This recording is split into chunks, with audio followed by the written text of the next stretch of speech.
Bismillahirrahmanirrahim. Assalamualaikum warahmatullahi wabarakatuh. Bagaimana kabar kalian? Semoga baik-baik saja. Semoga panjangnya lancar terus dan tidak ada yang terganggu. Di sini saya akan membawakan kajian memanfaatkan waktu luang untuk hal-hal yang bermanfaat atau kegiatan positif. Kegiatan positif yang bisa kita lakukan pada waktu luang saat corona adalah seperti membersihkan rumah, rapi-rapi dan lain-lainnya. Kita langsung di bagian intinya saja. Bismillahirrahmanirrahim. Di antara nikmat besar yang sering dilalaikan manusia adalah nikmat mendapatkan waktu luang.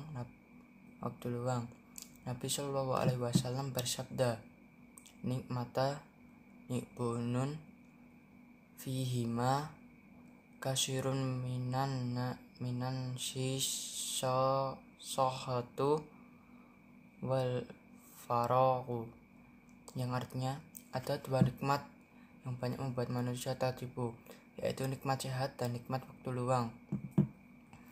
Kita bisa melihat kondisi diri kita ketika kita sedang ada waktu luang.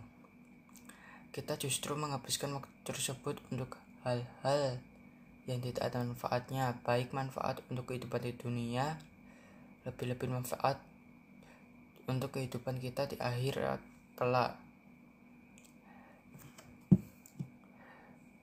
Kita justru menghabiskan waktu untuk main game seharian atau nonton serial film atau mengecek timeline Facebook dari ujung atas sampai ujung bawah, dilihat dan dibaca satu-satu padahal tidak ada status yang berfaedah, atau ngobrol di grup WhatsApp sampai ke sana kemari ratusan chat yang terkadang membuat kita terjerumus ke dalam dosa besar berupa menginjing aib saudara kita, kondisi yang hampir kita tidak lakukan ketika kita sedang sibuk dengan urusan-urusan penting sehingga kita tidak memiliki waktu yang cukup untuk sekedar istirahat. Dan Nabi Shallallahu Alaihi Wasallam telah mengingatkan kita bahwa di antara tanda baiknya Islam seseorang adalah dengan meninggalkan hal-hal yang tidak ada manfaatnya.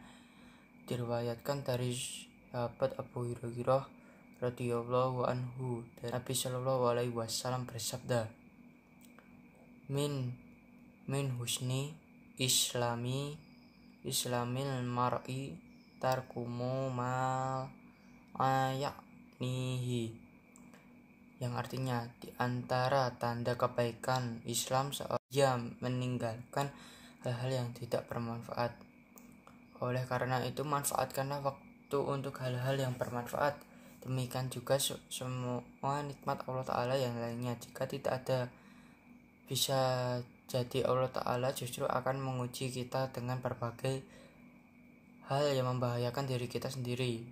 Penduknya, justru kita menggunakan nikmat tersebut dalam hal-hal yang Allah Ta'ala haramkan. Oleh karena itu, sungguh indah penjelasan disampaikan oleh Syekh Abdurrahman Asyadi rahimahullah ketika beliau menjelaskan ayat Al-Baqarah ayat 101, yang artinya, dan setelah datang kepada mereka seorang rasul dari sisi Allah yang membenarkan apa kitab yang ada pada mereka, sebagian dari orang-orang yang diberi kitab Taurat melemparkan kitab Allah ke belakang punggungnya seolah-olah mereka tidak mengetahui bahwa itu adalah kitab Allah.